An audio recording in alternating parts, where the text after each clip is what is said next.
Assalamualaikum warahmatullahi wabarakatuh. Kembali lagi di pertemuan kita di mata kuliah manajemen proyek sistem informasi di pertemuan ke-6 kita. Dengan materi manajemen sumber daya proyek sistem informasi. Oke. Yang pertama, resource project atau sumber daya proyek. Di sumber daya proyek ini ada beberapa hal yang diperlukan. Yang pertama,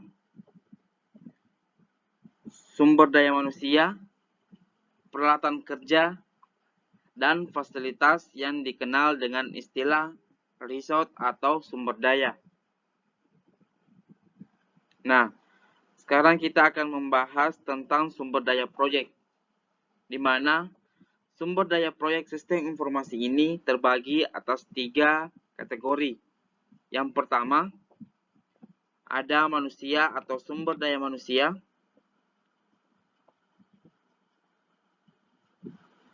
Kemudian yang kedua, komponen perangkat lunak yang digunakan kembali di proyek saat ini. Kemudian yang ketiga, lingkungan pengembangan termasuk hardware dan software. Jadi itu 3 kategori di dalam sumber daya proyek sistem informasi.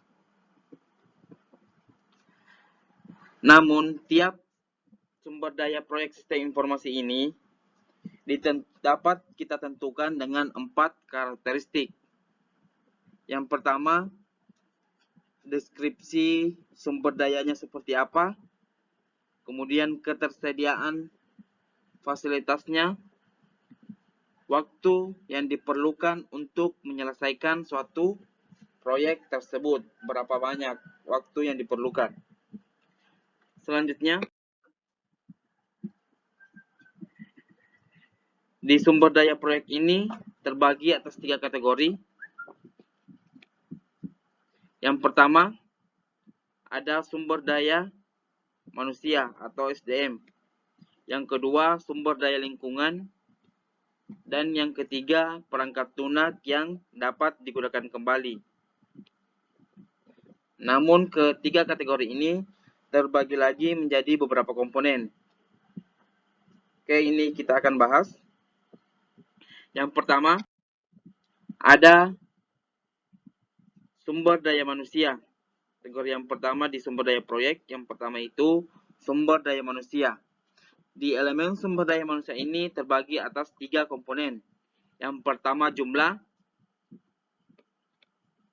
Jadi di jumlah ini berapa banyak SDM yang dibutuhkan untuk menyelesaikan proyek tersebut. Kemudian yang kedua, keahlian. Jadi keahlian apa saja yang dibutuhkan seorang SDM itu atau manusianya dalam menyelesaikan proyeknya. Misalnya keahlian dalam bidang keuangan. Jadi dia mengatur berbagai hal tentang keuangan. Kemudian yang ketiga, ada lokasi. Lokasi ini juga sangat dibutuhkan untuk mengetahui letak geografis proyek yang dapat dilaksanakan di lokasi yang berbeda.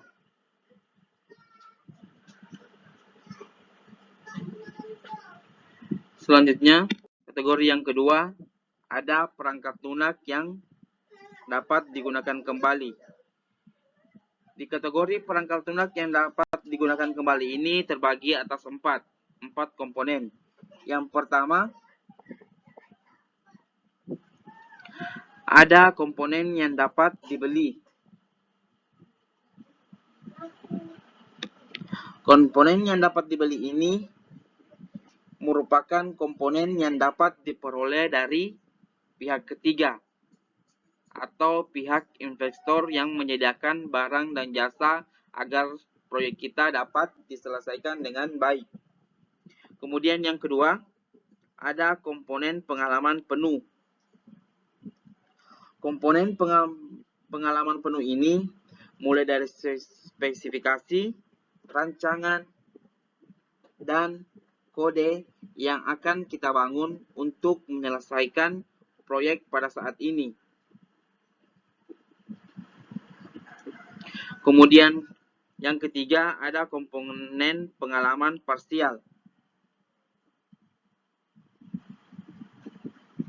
Komponen pengalaman parsial ini komponen yang dibutuhkan untuk membangun suatu proyek yang berkaitan dengan proyek sebelumnya.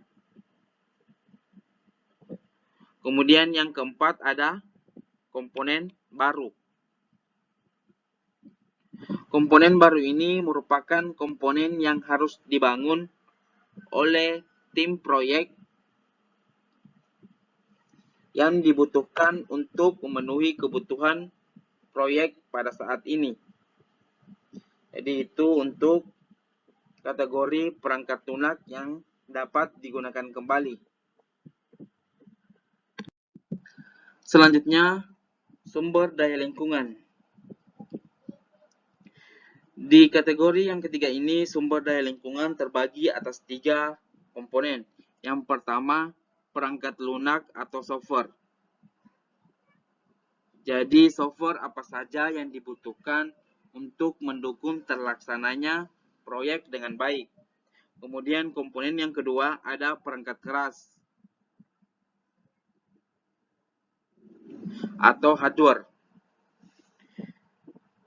Jadi sangat dibutuhkan untuk mendukung segala aktivitas atau tugas agar dapat diselesaikan dengan baik di proyek tersebut. Kemudian yang ketiga ada komponen sumber daya jaringan. Untuk mendukung terlaksananya suatu proyek tersebut. Karena sistemnya berbasis komputer, jadi memungkinkan untuk membutuhkan akses untuk menghubungkan perangkat lunak dengan perangkat keras. Jadi sangat dibutuhkan untuk komponen sumber daya jaringan. Selanjutnya, ini ada tim proyek dan organisasi, di mana suatu proyek tersebut membutuhkan tim untuk melaksanakan suatu proyek dengan baik. Jadi ada beberapa stakeholder di dalam suatu proyek tersebut. Yang pertama, ada pemilik proyek. Jadi pemilik proyek ini yang mengatur, mengontrol segala aktivitas-aktivitas yang ada di dalam suatu proyek agar proyek tersebut dapat berjalan dengan baik. Begitu pula dengan melakukan perencanaannya. Jadi pemilik proyek juga melakukan perencanaan sebelum dilaksanakan suatu proyek tersebut. Kemudian yang kedua ada komite pengarah. Jadi komite pengarah ini yang mengarahkan seluruh aktivitas atau tugas yang akan dilaksanakan di dalam proyek tersebut agar dapat berjalan sesuai dengan perencanaan. Agar sumber daya tersebut dapat berjalan sesuai dengan keinginan yang sudah ditentukan sebelumnya. Kemudian ada pengguna hasil. Pengguna hasil ini atau user yang menggunakan hasil dari proyek yang sudah dikerjakan. Di hasilnya digunakan oleh user. Kemudian stakeholder yang keempat ada pelaksana proyek yang melaksanakan seluruh aktivitas proyek sehingga proyek dapat diselesaikan dengan baik. Itu beberapa stakeholder di dalam melaksanakan suatu proyek. Selanjutnya, ada organisasi. Organisasi proyek ini merupakan organisasi yang disusun berdasarkan adanya suatu proyek. Bila proyeknya sudah selesai, maka organisasinya pun dapat dibubarkan sesuai dengan proyek yang dibutuhkan. Jadi, dalam organisasi proyek ini ada beberapa bentuk formal yang dikenal. Yang pertama, ada bentuk organisasi fungsional, organisasi produk dan area, organisasi matriks, dan organisasi proyek. Namun di organisasi proyek ini terbagi juga atas 3, yaitu organisasi proyek fungsional, organisasi proyek murni, dan organisasi proyek matriks. Di organisasi proyek fungsional, yaitu merupakan struktur organisasi yang dikelompokkan berdasarkan fungsinya, yang memiliki struktur dengan konsep otoritas dan berbentuk hierarki vertikal. Kemudian organisasi proyek murni. Organisasi proyek murni ini merupakan bagian tersendiri dari organisasi fungsional, di mana seorang manajer mempunyai otoritas penuh terhadap proyeknya. Jadi manajernya mempunyai otoritas penuh di dalam suatu proyeknya. Kemudian ada organisasi proyek matriks.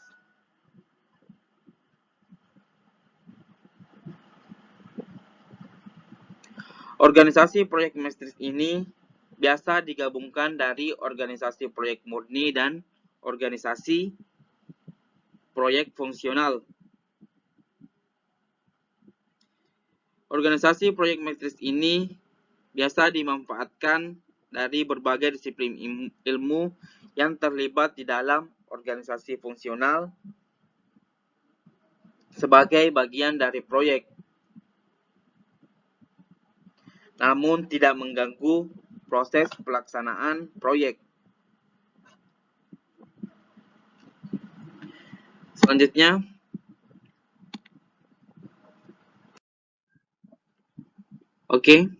selanjutnya ini ada contoh organisasi proyek fungsional. Di sini ada chief eksekutif yang merupakan seorang manajer dari suatu proyek tersebut. Kemudian seorang manajer proyek ini membawahi beberapa bidang fungsional. Misalkan ini bagian SDM,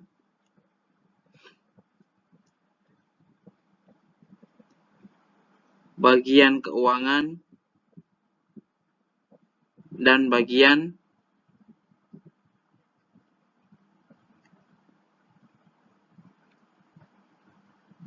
fasilitas atau pengadaan barang. Jadi, yang ditanda hitam seperti ini merupakan staf yang mewakili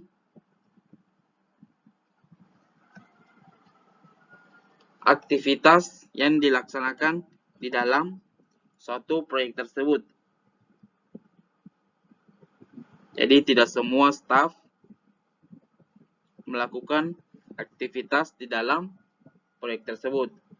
Jadi hanya ada beberapa staf yang terlibat di dalam proyek tersebut. Selanjutnya, ini contoh organisasi proyek murni.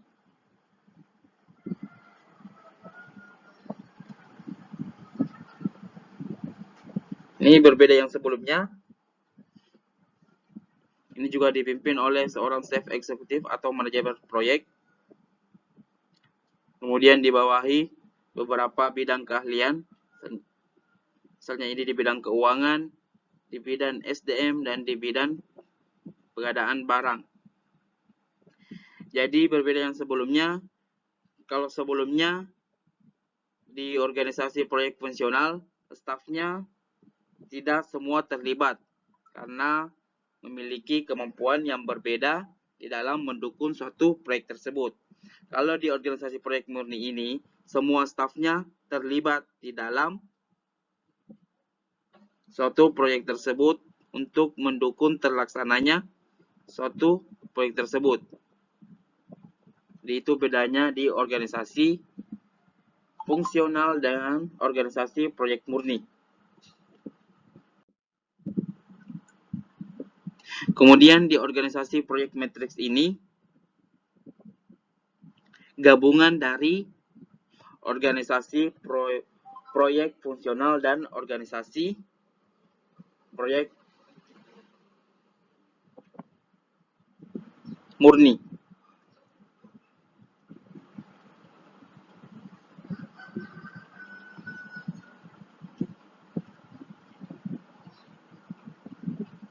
Jadi semua bidang ada di organisasi proyek matriks ini sehingga mendukung terlaksananya suatu proyek. Jadi di organisasi proyek matriks ini juga dapat menyelesaikan lebih dari satu proyek, sehingga dibangun sebuah organisasi proyek matriks dengan memiliki SDM yang sumber daya di berbagai disiplin ilmu.